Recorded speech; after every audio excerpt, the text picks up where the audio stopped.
Retrouvez dans votre émission Ma famille, ma vie. Alors la thématique d'aujourd'hui sera apprendre un voyage sans fin. Qu'est-ce qui nous rend plus forts, plus ouverts, mieux ancrés dans le monde qui nous entoure? Aujourd'hui, nous allons parler de deux choses essentielles qui est apprendre et lire. Pourquoi est-ce essentiel? Qu'est-ce qui fait que c'est vraiment essentiel dans notre vie de tous les jours? Ensemble, nous allons découvrir l'importance du savoir, mais aussi les bienfaits de la lecture à l'échelle individuelle et sociale. Et tout ça, ça sera dans notre deuxième partie d'émission avec nos invités. Nous aurons Ibtissam Boursi, donc elle est sociologue, elle a l'habitude d'être là sur les plateaux de Canal Algérie. Nous aurons aussi Faisal Bayout, donc lui, il est professeur de langue française. Et nous aurons aussi un habitué, donc c'est Ahmed Bouaziz. Il est en fait un aventurier, quelqu'un qui aime l'aventure, qui aime aller dans la nature, mais il est aussi biologiste, donc à la base. Vous allez voir comment le lien est très étroit entre savoir, curiosité et voyage aussi. Ça sera dans la deuxième partie de notre émission. Et dans la première partie, bien entendu, nous avons Wided Agabi, fidèle au poste. Bonjour Wided. Bonjour Mariam. Comment vas-tu? Ça va, merci. Alhamdoulilah. Ravie de te recevoir, comme d'habitude. Plaisir est pour moi. Alors, aujourd'hui avec toi, tu vas nous faire un petit peu ce lien étroit donc, entre bouger et aussi améliorer sa mémoire et le savoir, voilà, en général. Exactement. Voilà. Donc, mouvement et apprentissage. Mouvement et apprentissage. Vous allez voir que le lien est très étroit. Juste après le jingle, la vie de l'expert.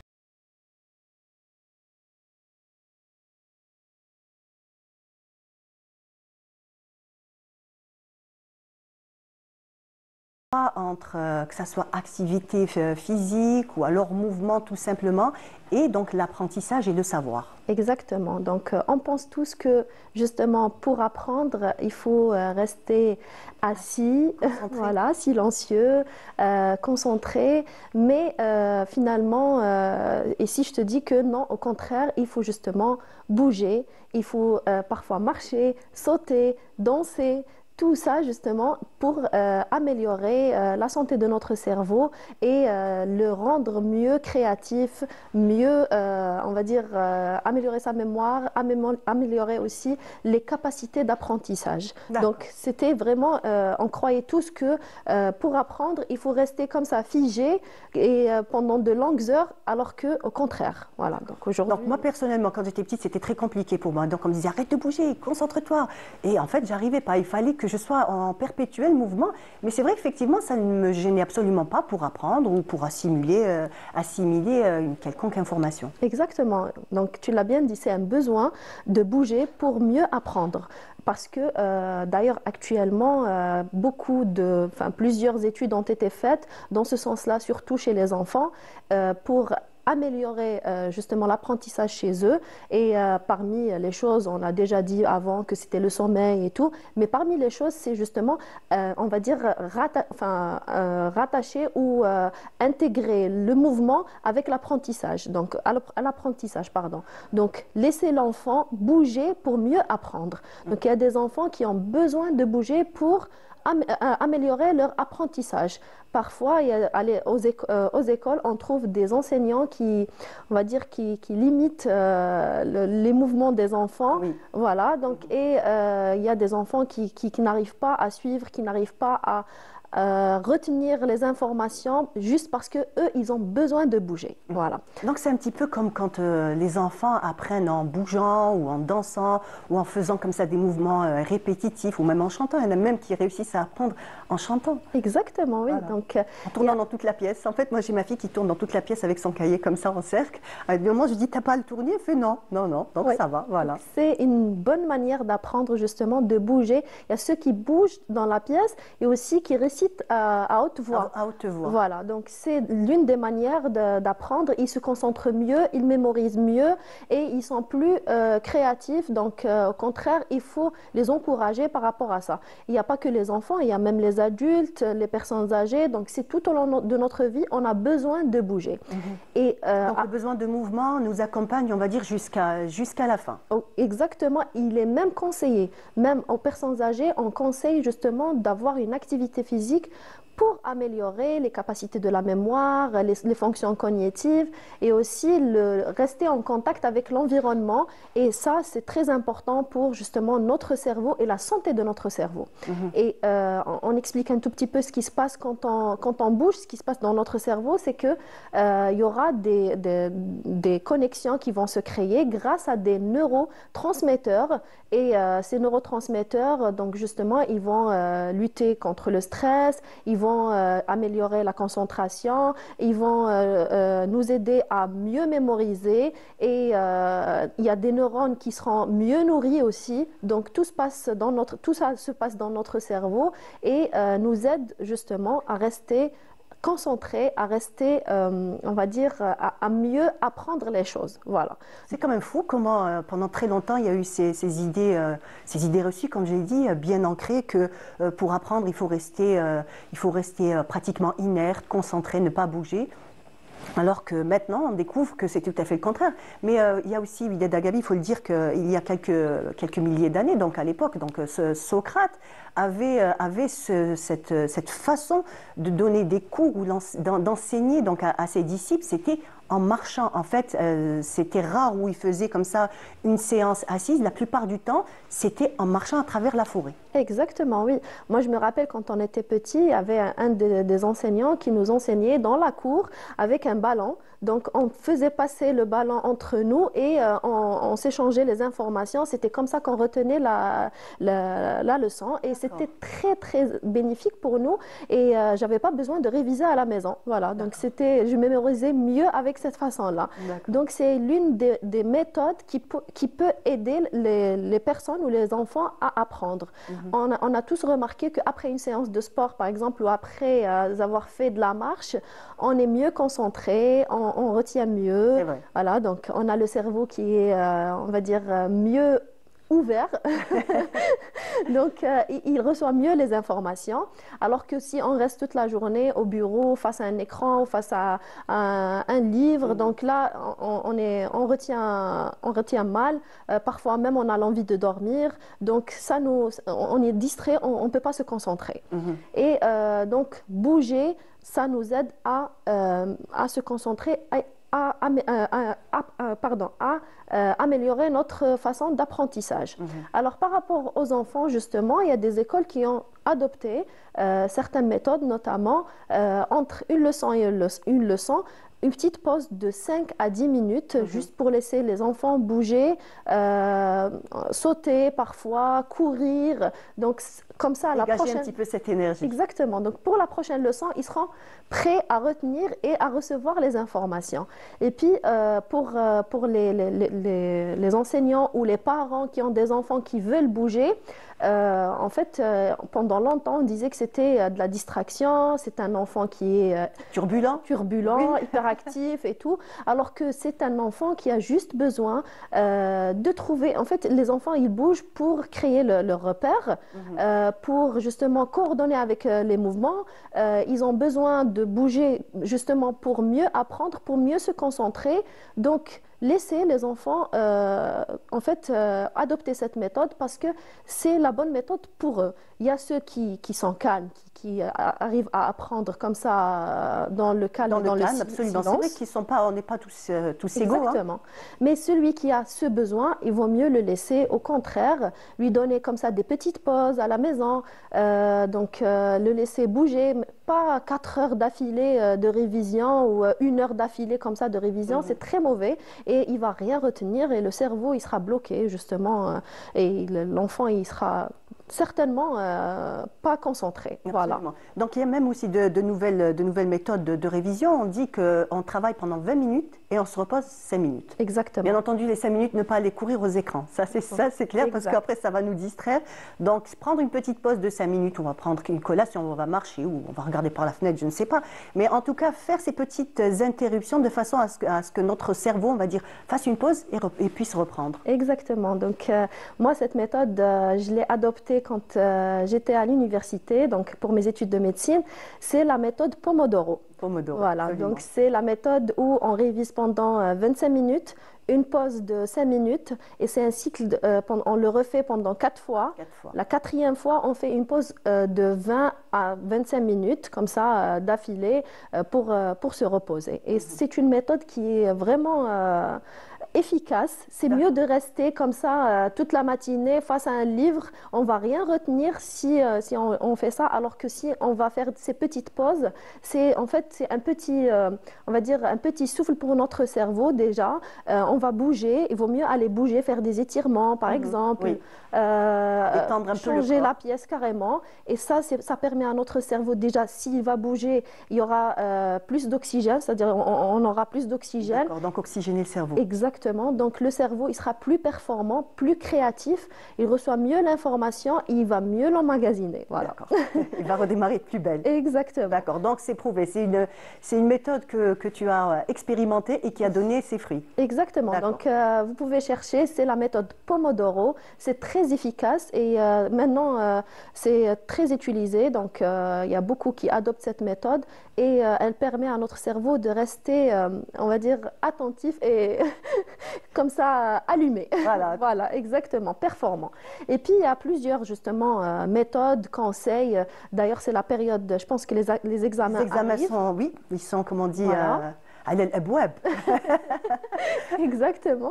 Donc, il est conseillé justement pour les enfants d'adopter ces méthodes-là, d'avoir des petites pauses, ne pas réviser comme ça d'affilée, essayer de bouger chaque 25 minutes, par exemple, de bouger. Si c'est des enfants qui aiment bouger ou qui aiment réviser avec, par exemple, un cahier dans les mains et bouger dans la pièce, Il faut le laisser faire. Voilà, il faut le laisser faire. Voilà, donc ça va donner des résultats. Même en classe, pardon, si c'est des enfants qui ont besoin de bouger, on conseille aux enseignants parfois de les laisser bouger, Oui. justement parce que c'est un besoin pour l'apprentissage. Voilà. Il y a certains enseignants maintenant dans des établissements qui ont un petit peu conscience de cette, on va dire, de cette incapacité, que ce soit des enfants ou des adolescents, de rester concentrés pendant des heures. Donc ils leur font eux-mêmes, leur font une petite pause où ils peuvent discuter, un petit peu aborder des sujets qui passionneraient tout le monde, pour après reprendre, on va dire, de plus belle et mieux encore. Tout à fait. Donc même en classe, l'enseignant peut adopter une méthode d'apprentissage. C'est justement, par exemple, de chanter ensemble tous dans la classe, ou bien, par exemple, de faire des gestes, comme ça, apprendre avec des gestes, les faire monter au tableau, par exemple. Ça permet aux enfants de bouger dans la classe et comme ça, le corps ne sera pas figé parce que le corps, il doit intervenir et interagir avec notre cerveau. Donc, c'est des partenaires et non pas... Il ne faut pas les dissocier. Voilà, il ne faut pas les dissocier. Et en fait, l'apprentissage ou la mémoire sera meilleure dans un corps qui bouge. Voilà. Et c'est valable pour tous les âges, même pour les personnes âgées? Tout à fait. Donc pour les personnes âgées, justement, c'est conseillé d'avoir une activité physique. Ça va améliorer les fonctions cognitives, ça va améliorer la mémoire, ça laisse la personne toujours en contact avec le milieu extérieur et puis ça va les aider justement à avoir un cerveau en bonne santé, un cerveau qui est connecté parce qu'on a remarqué que si c'est des personnes qui bougent pas beaucoup, avec la le temps, sédentarité, absolument. voilà, donc avec le temps, c'est des personnes qui ont des pertes de mémoire, donc en fait, ça favorise le cerveau, il va vieillir avec la personne. Alors que si on garde toujours cette activité physique, il va toujours rester jeune et actif. Voilà. Même le cerveau. D'accord. En fait, on va dire qu'on doit l'entraîner comme on entraîne notre corps. Exactement. Voilà. Donc le cerveau, on l'entraîne parce qu'il est partenaire avec le corps. Si on fait bouger notre corps, notre cerveau aussi, il sera en activité constante et il sera oxygéné tout le temps et il sera en très très bonne santé et on va dire, il va nous donner les résultats qu'on attend, il va mémoriser mieux, il va concentrer mieux et il va justement nous donner les informations qu'on a besoin et la mémoire, elle va justement garder toutes les informations qu'on a besoin. Surtout si au travail, on utilise beaucoup le système, enfin notre mémoire, où on doit mémoriser, par exemple, des informations. Toujours, il faut faire une toute petite marche avant, par exemple, de 10 à 15 minutes, et directement, on se met à côté de notre ordinateur ou notre document, et on va mémoriser mieux. Et d'ailleurs, si on fait cette méthode-là, généralement, on va activer notre mémoire de travail, et c'est une mémoire qui est dédiée justement à garder des informations à court terme. Et aussi, même au bureau, il est conseillé de temps en temps faire des pauses, de bouger, de marcher, parfois même sauter. C'est toujours bon pour la santé. Ça fait circuler notre sang et ça fait oxygéner notre cerveau. Voilà. D'accord. Donc en ce qui concerne, tout à l'heure on parlait des personnes âgées, Widad, il faut dire que pratiquement les anciens autrefois restaient actifs jusqu'à on va dire à la fin de leur vie, puisque par exemple pour les hommes il y avait toujours des jeux de société, donc il y avait on va dire ces espèces de rencontres, par exemple au niveau des cafés, ça joue au domino, ça joue à d'autres jeux, d'autres sortes de jeux, et tout ça en fait fait que le cerveau travaille, voilà, le cerveau continue à travailler, et pour les femmes aussi. Donc par exemple, on va donner juste un exemple, toutes les femmes tapissières qui faisaient autrefois les tapis, c'est des calculs, c'est une mémorisation des points, des couleurs, et en fait tout ça faisait que le cerveau restait vif en permanence. Tout à fait, oui. Donc en fait, c'est des personnes qui stimulent le cerveau tout le temps, donc d'une manière constante, et ça, justement, ça favorise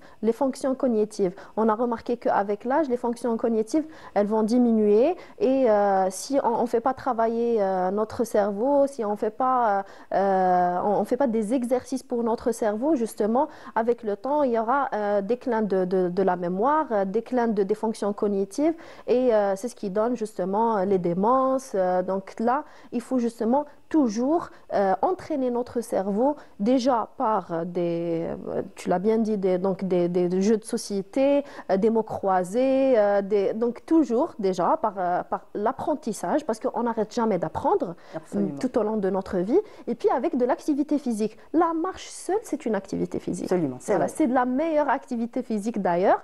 Donc avec l'âge, ce qui est conseillé, c'est de faire cette activité physique une fois par jour ou déjà 2 fois par jour. Son petit marché, faire ses petites courses déjà. Exactement. Il ne faut pas que ce soit une corvée, au contraire que ce soit on va dire une bonne occasion pour pouvoir aller un petit peu marcher. Tout à fait, oui. C'est très bon pour notre santé sur d'autres plans, mais aussi pour notre cerveau. Et aussi quand on sort, il y a non seulement cette activité physique, ça va faire, on va dire, libérer des neurotransmetteurs dans notre cerveau. Et ces neurotransmetteurs, ils sont très bons pour notre santé, notamment pour la réduction du stress. Donc marcher, sortir, regarder l'environnement, regarder tout ce qui est nature et tout, donc avoir un contact avec les gens, un lien avec les gens, donc va réduire le stress grâce à ces neurotransmetteurs qui seront libérés par notre cerveau. Voilà, super, merci beaucoup Widad pour tous ces conseils. Voilà, donc bouger, rester toujours en mouvement, et aussi en même temps entraîner toujours son cerveau. Exactement, donc bouger pour mieux apprendre. Bouger pour mieux apprendre. Merci beaucoup Widad. Merci. Et tout de suite, nous passons à la deuxième partie de notre émission. Juste après ces images, on se retrouve.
Alors, sur notre plateau, mes invités sont bien installés et j'ai le plaisir de recevoir Ibtissam Bousri. Bonjour. Bonjour, merci beaucoup pour l'invitation. Je suis ravie de me retrouver sur le plateau de ma famille, ma vie comme d'habitude. Comme d'habitude, exactement. Donc, Ibtissam Bousri, vous êtes sociologue. Nous avons juste à côté de vous donc Ahmed Benbouaziz. Bonjour. Bonjour, ravi d'être là comme toujours. Voilà, comme toujours. Voilà, je l'ai dit tout à l'heure, vous êtes aussi un habitué. Donc, vous allez nous raconter un petit peu vos escapades et surtout vos sorties des sentiers battus. Affirmatif. Très bien. Et nous avons le plaisir de recevoir Faisal Bayoud. Bonjour. Bonjour. Donc, vous êtes professeur de langue française. Exactement. Merci beaucoup d'être là. Donc, merci pour l'invitation. Un sujet, je pense, qui vous parle. Hein. Ça doit être, j'imagine, votre combat de tous les jours. Exactement, tout à fait. Absolument. Voilà. Alors, Ibtissam Bousri, je vais commencer par vous. Donc, de point de vue sociologique, quelle est l'importance du savoir dans la construction de l'individu et dans la collectivité aussi? Tout d'abord, il faut comprendre c'est quoi le savoir. Qu'est-ce que c'est que le savoir? Le savoir, pour simplifier, c'est un ensemble de connaissances. Donc, c'est un tout. C'est pas qu'un seul élément. Ce sont les connaissances, c'est ce qu'on a appris de par le vécu. Et surtout, le savoir, c'est pour la construction de l'identité, c'est ce qu'on a appris, c'est tout ce qui est intergénérationnel. C'est ce que nous ont transmis nos grands-parents, nos parents, dans la famille. C'est pour ça que, en fait, nous, on limite ce qui est très important, le savoir qu'on apprend, qu'on acquiert de par l'école, est crucial, il est très important. Mais ce qu'il faut comprendre, c'est que le savoir est un tout. On a tendance à penser que le savoir, c'est la note que va obtenir l'enfant. Non, le savoir, c'est ce qu'il apprend. Est-ce qu'il s'amuse en apprenant? Est-ce qu'il a un esprit d'analyse? Qu'est-ce qu'il apprend à la maison? Est-ce qu'il est curieux? C'est pour ça qu'en fait, on encourage les parents à mettre l'enfant dans un bain qui va lui permettre d'être curieux, de vouloir lire des livres, d'écouter les histoires des grands-parents. Vous voyez, donc vraiment, le savoir s'inscrit dans un tout. Très bien. Donc, vous pouvez, chers téléspectateurs, aussi participer donc, à l'émission en nous appelant au 021 23 98 91. Donc, si vous avez des témoignages ou, par exemple, des questions à nos invités qui sont là. Donc, en ce qui concerne Ahmed Benbouaziz, alors vous êtes donc biologiste et surtout aventurier. On dit que vous faites beaucoup d'aventures, n'est-ce pas? C'est vrai, je suis membre d'une agence de voyage. Je fais des escapades, on va dire, les week-ends seulement. Et quand j'ai du temps libre, je pars seul à l'aventure, on va dire, comme ça, pour me poser. D'accord. Donc, qu'est-ce que ça vous apporte, donc, on va dire, ces escapades que vous faites? Alors, j'avais un professeur avant qui disait la littérature nous permet de lire la vie et la nature nous permet de l'écouter et de la toucher. Je trouve ça très juste parce que, on va dire, ce qu'on lit dans les livres et ce qu'on apprend, ça reste théorique. C'est vrai qu'on dit métaphoriquement qu'on peut voyager à travers les livres et c'est vrai, mais le voyage vraiment comment le vivre et comment, voilà, exactement, c'est un truc à part et la littérature, on va dire, ou le voyage complète ce qui est la littérature. Je fais une nette distinction entre le savoir et la connaissance, ou la science, parce que la science, on va dire, c'est la littérature, et la connaissance et le savoir, c'est le vécu. Voilà. Donc en fait, Faisal Bayoud, c'est indissociable. Donc la lecture et l'aventure doivent être, on va dire, complémentaires. Tout à fait, exactement. Parce qu'en fait, si vous voulez, la lecture, c'est le premier pas, justement, vers l'aventure, vers l'expérimentation, vers l'imaginaire également. Parce que quand on lit, justement, c'est une porte ouverte vers l'aventure, vers la réflexion aussi, puis aussi vers le fait d'acquérir, justement, une certaine intelligence émotionnelle. Parce que quand on lit, on est face à des personnages, on est face à des lieux, on est face à un certain espace, à une certaine histoire. Et donc, on va s'identifier d'une manière inconsciente ou consciente à tel ou tel personnage. Et donc, ça va nous permettre justement d'être empathique ou antipathique avec ce personnage-là en fonction justement de son rôle. Et donc, ça va nous permettre justement d'avoir un certain vécu, une certaine expérience qu'on va justement après, par la suite, développer dans notre société. Voilà. Donc, et ça diffère en fonction de l'âge du lecteur. Absolument, c'est ça que j'allais vous dire. J'allais vous dire, avant de pouvoir être, on va dire, adulte et en capacité de pouvoir faire ses propres expériences en extérieur, les premières expériences se font à travers les livres et dès le plus jeune âge. Tout à fait, c'est très très important justement de mettre l'enfant dans le bain justement de la lecture dès le jeune âge. Même quand il a du mal à lire, même quand il ne sait pas encore lire, l'enfant, il doit être justement accompagné avec ses parents, avec son éducatrice quand il est à la crèche, justement.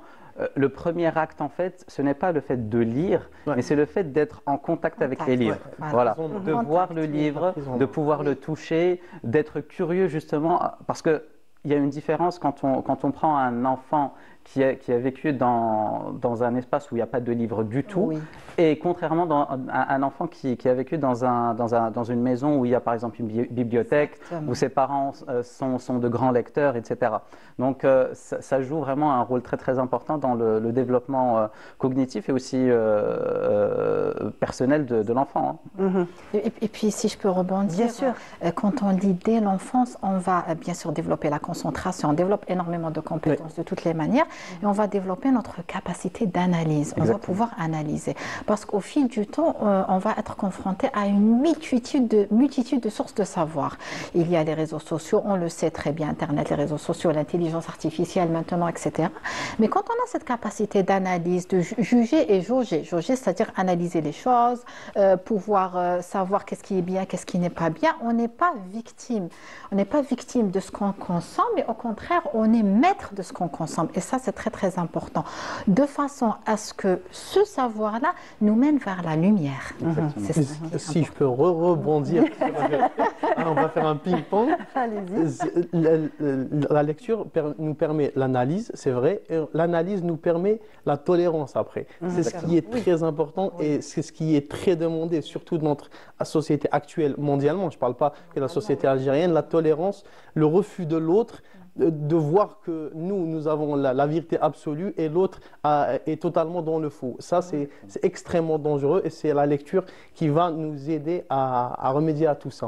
Ça nous maintient en équipe. Exactement. Absolument. Exactement, oui, tout à fait. Donc, alors, j'aimerais rebondir sur ce que vous avez dit au départ par rapport justement à la lecture et par rapport justement à l'enseignement. Parce que l'enseignement, que ce soit au primaire, au collège, au lycée ou même à l'université, on a tendance à relier le savoir avec la note. Avec la note, voilà. Et généralement, c'est par expérience que je le dis, quand l'enfant finit ses examens, après il oublie. C'est vrai. Directement. Et pourquoi? Parce que justement, on fait justement ce lien entre le savoir et la note. Et il faut justement dépasser cette entrave, cette réflexion, pour justement que l'apprenant, qu'il soit enfant ou adolescent ou même adulte, prenne conscience justement que cette information qu'il va apprendre doit lui servir dans sa vie en fait. Exactement. Voilà. Et c'est très très très important. Qu'il prenne du plaisir. Exactement. Prenne du plaisir à apprendre. Voilà. Si je peux encore rebondir. Décidément, vous avez dit, chers téléspectateurs, ils ont déjà fait l'émission tout à l'heure en coulisses. Parallèle, voilà. En fait, je vais vous donner un exemple. Il y a quelques temps de cela, j'ai rencontré 2 bachelières. Donc, on m'avait dit, en fait, on m'avait demandé de les orienter, de les accompagner par rapport à qu'est-ce qu'elles devaient choisir, faire comme études plus tard. Et les 2 ont eu une excellente moyenne. D'ailleurs, qui n'existait pas. Ces moyennes n'existaient pas à mon époque. 17 et demi, elles avaient plus à peu près la même moyenne. En discutant avec les 2, qui étaient toutes les 2 excellentes, qui ont eu des notes similaires, alors l'une était a commencé à analyser pourquoi elle voulait devenir médecin. Et ben, elle m'a expliqué en fait que c'était par rapport à son enfance, qu'elle avait vu son père soigner les autres. Elle était en train de m'expliquer. La deuxième m'a dit, je sais pas. Aucune idée. Toutes les réponses étaient je ne sais pas. Et bien ça, en fait, on va revenir à tout ce qui est capital, ce qu'on appelle capital culturel, le capital savoir, etc. Donc l'environnement. L'environnement, bien sûr, parce qu'en fait, l'enfant, quand il apprend à lire, il sait pourquoi il lit, il sait pourquoi il étudie, il apprend à analyser, prend du plaisir à étudier, pas que pour la note, ce que vous avez dit, il va développer une certaine analyse, une certaine maturité, une certaine vision du monde. Une certaine autonomie aussi. Une certaine autonomie, très important. Il va cibler ce qu'il veut. Exactement. En fait, il va avoir plus de, on va dire, un peu plus de discernement, plus de capacité à pouvoir, on va dire, reconnaître ce qu'il a envie de faire. Tout à fait. En fait, la lecture, justement, lui permet d'être un petit peu indépendant. Parce que quand il est à l'école ou même en famille, généralement, fais ceci, ne fais pas cela, lève-toi, assieds-toi, etc. Et le fait de lire, justement, d'être en contact avec des personnages, même s'ils sont fictifs, ça lui permet justement d'avoir justement une réflexion. Alors, pourquoi ce personnage a fait ceci? Pourquoi ce personnage a fait cela? Pourquoi cette situation se développe de telle manière? Et donc, il va avoir une réflexion par rapport à lui-même et par rapport à son entourage. Très bien. Voilà. D'où l'importance de la solitude, pardonnez-moi.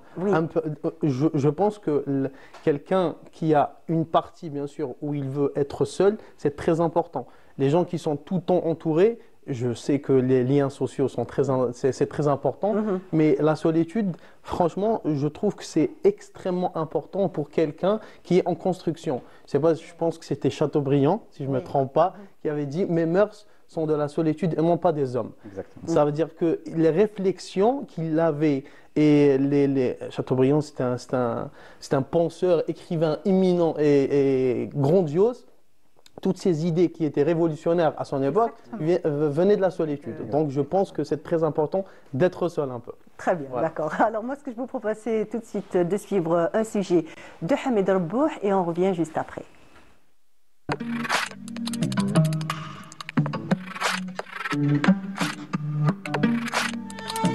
Apprendre, c'est grandir.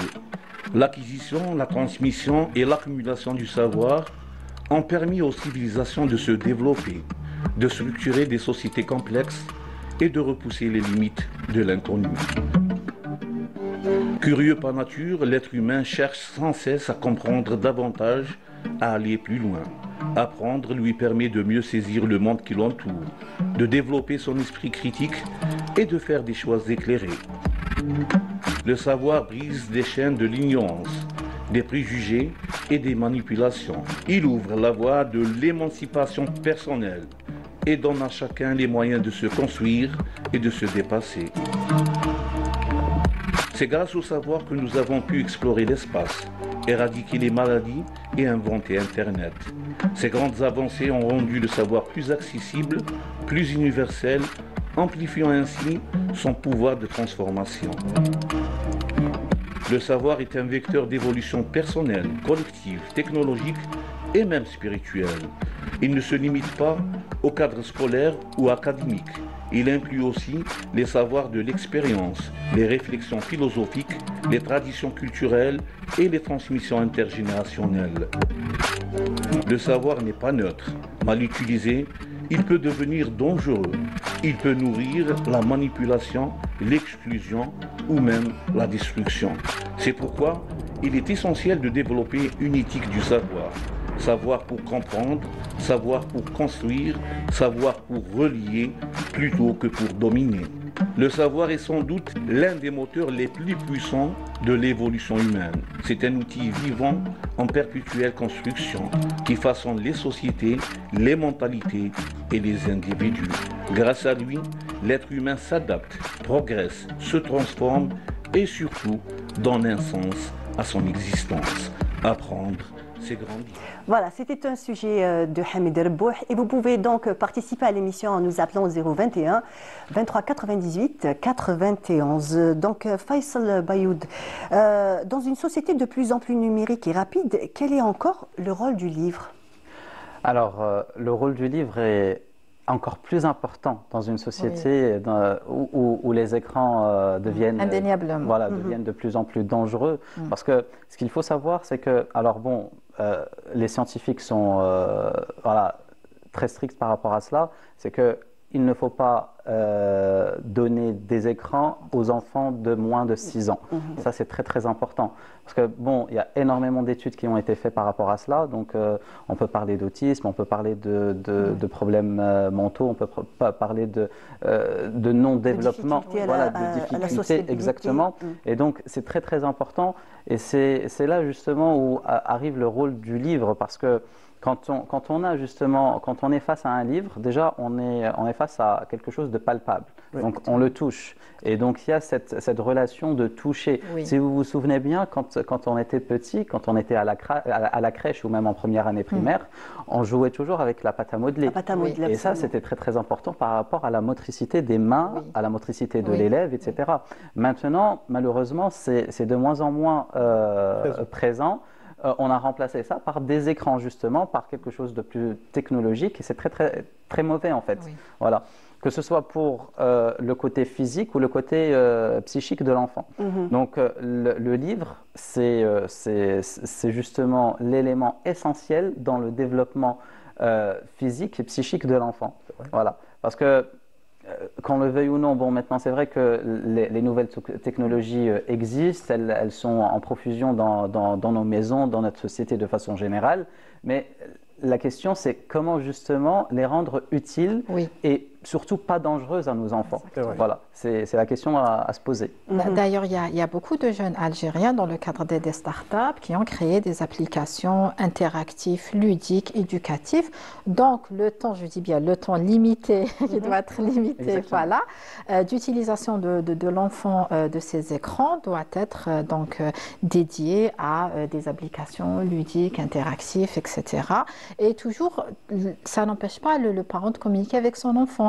Ah, tu fais quoi, tu joues quoi, tu as appris, qu'est-ce que tu en penses? Vous voyez, il faut toujours qu'il y ait ce titiller l'enfant pour qu'il garde cet esprit critique et aussi, bien sûr, en parallèle avec le livre. Oui. Tout à fait, voilà. En parallèle avec le livre et avec le jeu, ce qu'on appelle le jeu libre. C'est-à-dire laisser l'enfant jouer sans rien du tout. Et ce qui est important aussi, c'est de toujours garder le lien, ce lien humain entre l'enfant et les humains en face autour de lui, avec les parents, avec les frères et sœurs, avec l'école de façon générale. Il y a eu des expériences qui ont été faites sur des enfants où des enfants qui, depuis plusieurs années, utilisaient des écrans et au moment justement où on leur enlevait les écrans, ils devenaient très très agressifs. Et c'est très très dangereux en fait. La construction psychique, je ne sais pas si on se souvient, dans une précédente émission, on avait dit que la construction du cerveau humain reste jusqu'à 25 ans. Donc on parle, beaucoup de jeunes personnes et des enfants, c'est très important aussi. Même les jeunes adultes. Voilà, même les jeunes adultes.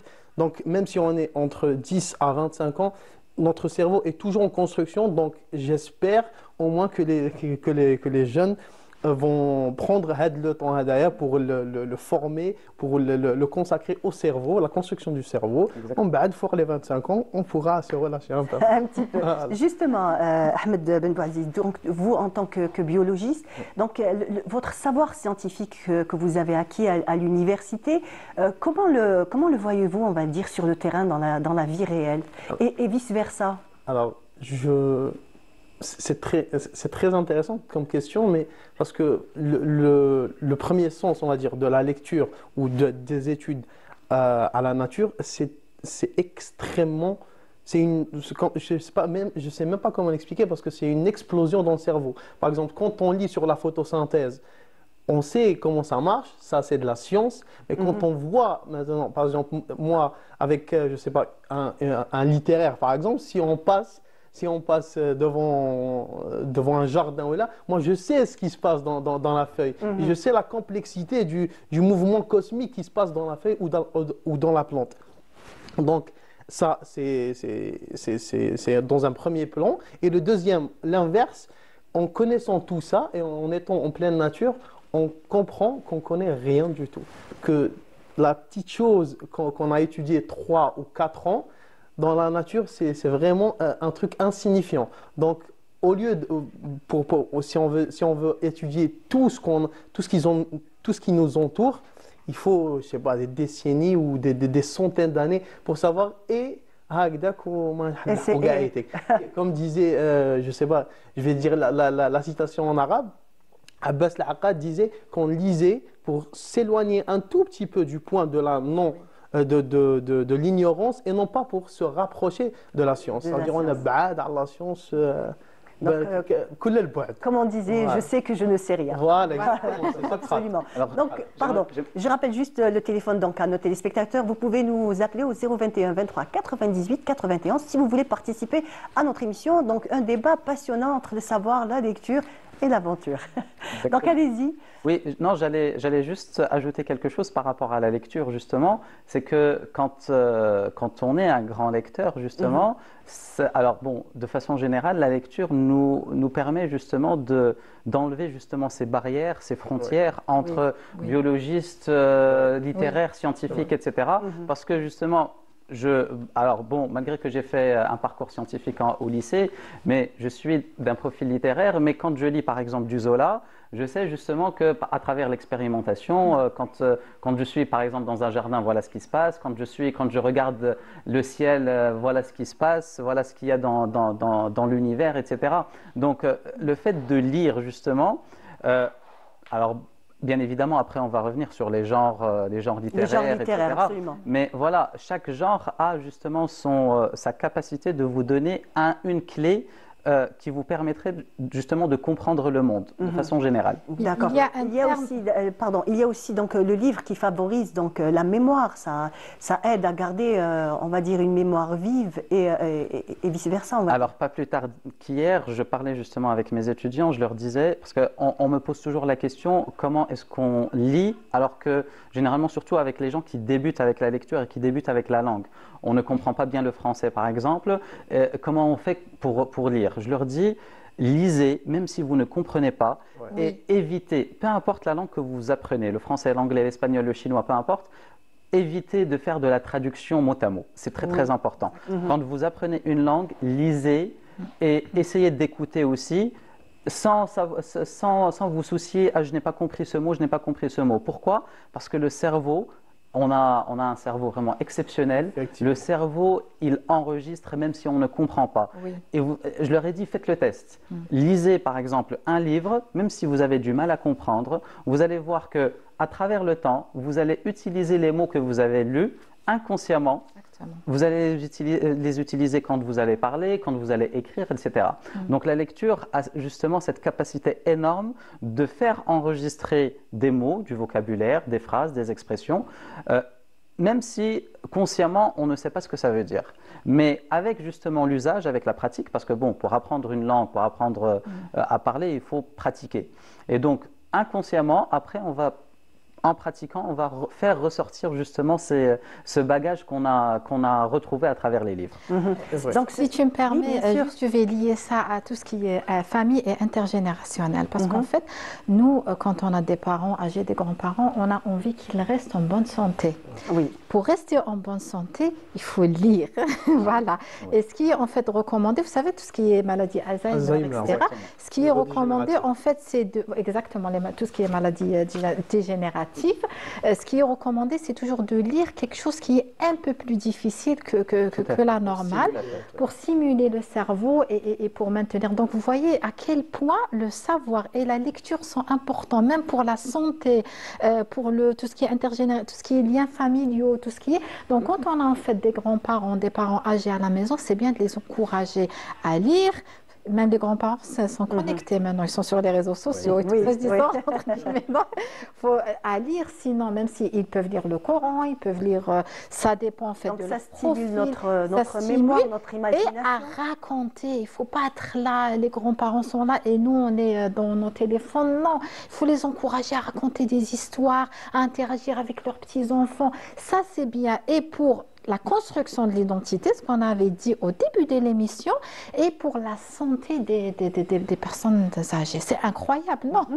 Oui, absolument. Je peux rebondir sur l'argument qui était avant. Oui. Ce que j'ai fait comme scientifique et littéraire, c'était un pic pour lui. Il m'a rendu là-bas. D'accord. C'est juste pour dire deux choses. La première, c'est que toutes les sciences se valent. Il n'y a pas une science qui est meilleure qu'une autre. C'était juste un petit jeu entre nous et il le sait très bien. Ça, c'est premièrement. Et deuxièmement, j'aimerais parler d'un point qui était très, très important. Par exemple, dans l'âge d'or de l'islam, on n'avait pas de mathématiciens ou d'astrophysiciens. Oui, il n'y avait pas de spécialistes. Il n'y avait pas de spécialistes. Des savants Tous les gens étaient polymathes. Donc, minimum entre 3 à 7 savoirs qui maîtrisaient à fond. Par exemple, tout à l'heure, on a parlé d'Avicenne, d'Ibn Sina. Il était mathématicien, linguistique, astrophysicien, médecin et j'en passe. Donc, le cerveau est illimité, c'est ce qu'il a dit. Le cerveau, c'est un organe extraordinaire. Donc, comment dirais-je, pour faire simple, utilisons-le, c'est tout. Absolument. Voilà. Donc utilisons-le, gardons-le surtout en pleine forme, actif, en pleine forme avec la lecture. En parlant de lecture, est-ce que le livre de nos jours n'est pas en danger? Alors, je ne pense pas que le livre soit en danger. Peut-être que nous, on est en danger parce qu'on ne sait pas l'utiliser. Il faut en être conscient parce que bon, le livre a vécu des siècles et des siècles, il a vécu des guerres, il a vécu des révolutions, mais il est toujours présent au final. Voilà. Après, la question qui se pose, c'est est-ce que on connaît justement sa valeur et est-ce qu'on sait l'utiliser?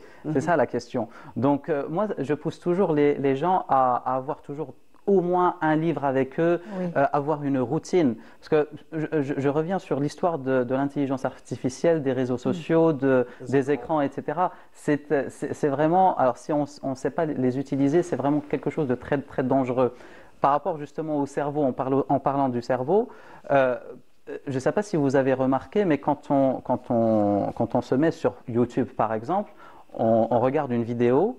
Avant une vidéo de 1 heure, c'était faisable, c'était normal. Absolument. Maintenant, à cause de quoi? À cause justement des Reels, des shorts de 30 secondes, de 1 heure, de 1 minute, on n'arrive même plus à se concentrer avec une vidéo de 45 minutes. Donc vous voyez que en fait, les réseaux sociaux, Internet, cette nouvelle technologie ne fait pas avancer le cerveau. Au contraire, elle le ralentit. Et c'est ce que la lecture justement et le livre traditionnel fait avancer en fait. Absolument. Donc comment ça garde notre histoire, notre esprit vif. Donc en lisant un livre, il y a plusieurs personnages. On se souvient des noms des personnages, de ce qu'ils ont fait. De temps en temps, je suis même capable donc presque de me rappeler de la page quand j'ai pas mon marque-page. Je sais un petit peu où ça en est, même si je lâche le livre un certain temps. Et c'est incroyable. Alors que je me souviens pas de ce que j'ai mangé hier. Surtout le partage qui ont réduit. Je pense que c'était Francis Burton qui disait un bien matériel, quand on le partage, il sera divisé. Par exemple, si j'ai 1000 dinars, si je vous donne 500, je serai moins riche. Alors, vous aurez 500 et moins. Alors qu'un bien immatériel, il se multiplie. Exactement. Et l'information, si je vous la passe, vous la passez, elle restera chez nous 3 et nous, on va la disséminer ailleurs. Donc ça, c'est très important. Il faut mettre dans sa tête que le savoir est quelque chose de reproductible. Et moi, je suis Exactement. Donc le livre, absolument, absolument. Donc le livre, c'est, on va dire, le gardien du savoir. C'est là où tout s'inscrit. À l'ère de l'intelligence artificielle, ce que je dis à mes étudiants, utilisez l'intelligence artificielle. De toute façon, je ne peux pas vous dire de ne pas l'utiliser. On peut pas, je l'utilise moi-même. Mais ayez un bagage qui vous permet, c'est ça en fait, utiliser l'intelligence artificielle intelligemment. Comment est-ce qu'on peut l'utiliser intelligemment? En ayant un bagage. D'où vient ce bagage? De la lecture. La lecture reste la base, parce que la lecture, c'est l'apaisement, c'est le savoir, bien entendu, c'est la réflexion. Et au jour d'aujourd'hui, je ne vois pas comment est-ce qu'on peut développer ces compétences essentielles sans la lecture, franchement. Et là, à partir de là, l'intelligence artificielle devient un outil à notre service. Mais la condition sine qua non ou indéniable, c'est vraiment la lecture. Et qu'elle ne soit pas la source du savoir. Oui.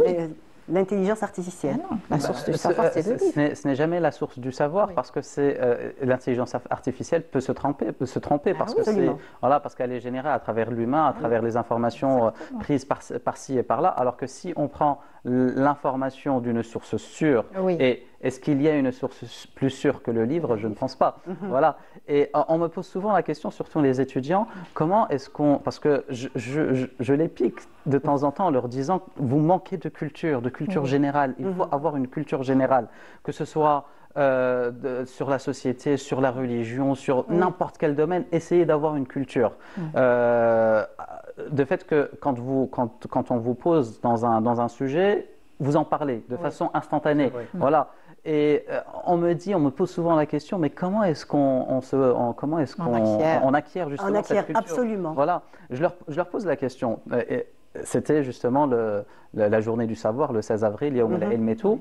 Et donc, je leur ai dit, comment est-ce que, par exemple, Abdelhamid Ben Badis ou Ibrahimi ou Malik Ben Nabi sont devenus des penseurs comme ça?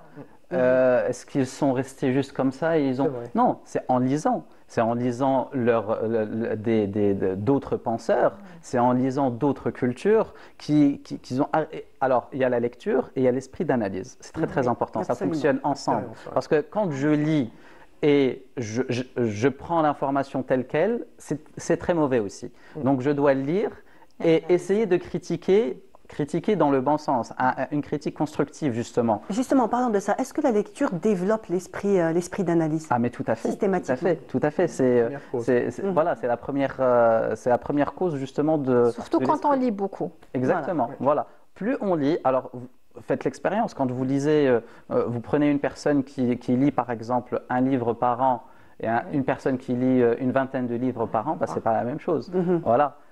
D'ailleurs, Donc diversifier les sources de savoir et après là on va dire le cerveau, cette machine magique se mettra en place donc pour faire cet esprit. Exactement, voilà, c'est le cerveau qui va vous aider à articuler, à catégoriser, à dire ça c'est bien, ça ce n'est pas bien, etc. Et je pense que la meilleure des choses, la meilleure des choses c'est de lire pour des gens qui n'ont pas nos connaissances ou nos foi. Par exemple, ce n'est pas parce qu'on est musulman qu'on ne doit pas lire un chrétien ou un athée s'il parle d'un sujet intéressant. Ce n'est pas parce qu'on est sunnite qu'on ne doit pas lire des chiites, etc. Donc la vérité absolue ne se trouve pas chez un seul camp où elle est recroquevillée. La vérité, elle est un peu partout éparpillée. Et donc, on doit juste la tirer. C'est pour ça que les livres existent dans toutes les civilisations. Exactement. Depuis et puis les plus grands savants musulmans, par exemple, ils ont lu des livres de différentes civilisations, de différentes... Voilà, donc, bien sûr, c'est cette tolérance, cette ouverture d'esprit qui a permis... Les traductions, donc les traductions, parler arabe, les traductions... Même les traductions, elles ne sont pas les mêmes. Par exemple, je vous donne un exemple. Moi, j'étais libraire. Par exemple, Le Prophète de Khalil Gibran. Vous avez une traduction qui était d'une certaine maison d'édition algérienne. Elle coûtait 350 dinars. Et une traduction d'une édition française qui coûtait presque 2000 dinars. Et lorsqu'on lit les deux livres, franchement, c'est pas le même livre. Absolument. Je vous dis absolument, mais c'est pas le même livre. Donc la traduction, il faut savoir...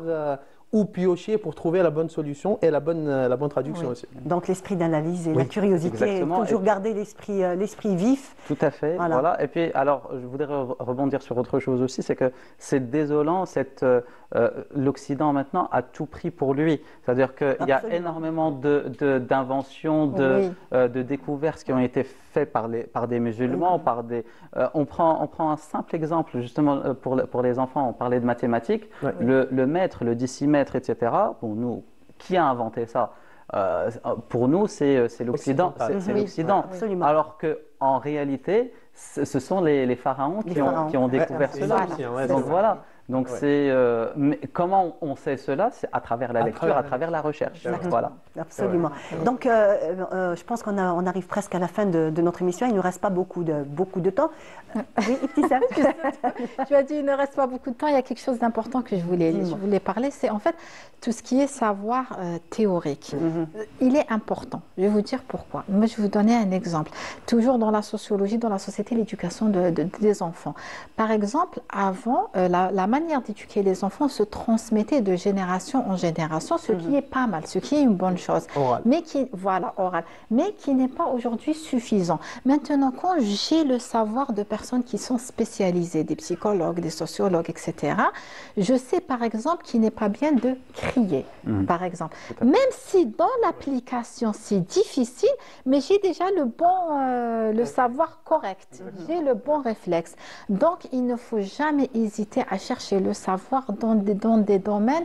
Maintenant, le savoir existe dans le domaine de l'éducation, par exemple, ce qui n'existait pas avant. Donc, il ne faut jamais hésiter à se renseigner en tant que spécialiste, en tant que parent, dans tous les domaines. Parce que même en pratique, si j'ai du mal à appliquer, mais toujours j'ai la bonne information. Absolument. C'est important. Et pour revenir aussi, donc il y a aussi les livres numériques, qui est vraiment une chance, il faut le dire, hein, parce qu'il y a des moments où on n'arrive pas à trouver un livre. Interactif. Voilà, on n'arrive pas à le trouver. Et là, franchement, c'est une chance de pouvoir l'avoir. Alors oui, le livre numérique, c'est une chance, justement, comme vous l'avez dit, c'est pour ceux qui ont du mal à avoir, ou même par exemple quand on voyage. Voilà, quand on voyage, quand on part en voyage, au lieu de prendre 5 kilos ou 10 kilos de livres, on va prendre une petite tablette avec nous et on peut avoir 10 000 livres dans la tablette. Voilà. Mais ça ne remplace pas le livre papier. Non, ça ne remplace pas. Je suis entièrement d'accord. Donc, la texture du papier, l'odeur aussi, l'odeur du livre. Il y a quelques temps, j'ai demandé à un écrivain. Oui. Je termine par...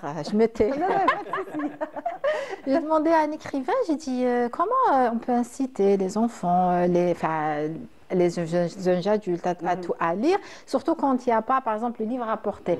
Il m'a dit, c'est le livre interactif. J'ai dit, mais c'est quoi exactement? Il m'a dit, par exemple, vous ouvrez une page et il y a l'image qui sort comme ça. J'ai dit, ça, c'est pas mal. C'est une bonne méthode. Voilà. Là où, c'est très bien. Là où le progrès aussi... Exactement, voilà. Donc, il y a les voyages aussi qui nous apprennent beaucoup. Ah, j'aime bien. Je souris, exactement. Exactement. On parle de ça. Parce que les voyages... Je ne sais pas comment décrire ça, parce que c'est très spécial comme sensation, mais on va dire que comme s'il y a un brouhaha dans la tête, et quand on est face au lever du soleil après un bivouac, les idées s'apaisent, les idées qui étaient enchevêtrées quand j'étais en ville, automatiquement vont se délier. Il y aura d'autres idées qui vont naître après. Et franchement, c'est magnifique. Et si je peux rajouter quelque chose, c'est que pourquoi on parle beaucoup des enfants, parce que c'est la nouvelle génération qui va monter, etc. Et donc, bien entendu. Donc, pour les parents, laissez les enfants un air où ils peuvent s'exprimer, même s'ils font des fautes, premièrement, et deuxièmement, s'il vous plaît, essayez de faire comprendre à l'enfant que l'échec n'est pas quelque chose de négatif. C'est juste un pas vers quelque chose d'autre. Donc, c'était Einstein qui disait la connaissance n'est que l'accumulation d'expériences et non pas que des informations, parce que les informations, c'est que des informations futiles. Et laissez-les explorer. Laissez-les explorer. C'est pas grave s'il se salit ou c'est pas grave, on le laisse, il va apprendre. Donc on arrive à la fin de notre émission. Merci beaucoup. Moi, ce que je dirais à la fin, c'est que je dirais que la nature est un livre sans fin. Ah oui, voilà. Premier livre, je crois. Alors peut-être dernier mot de la fin, c'est ayez des habitudes saines. Voilà.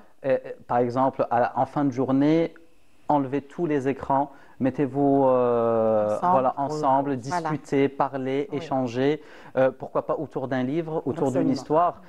Ceux qui ont justement des grands-parents, ils peuvent en profiter encore pour leur raconter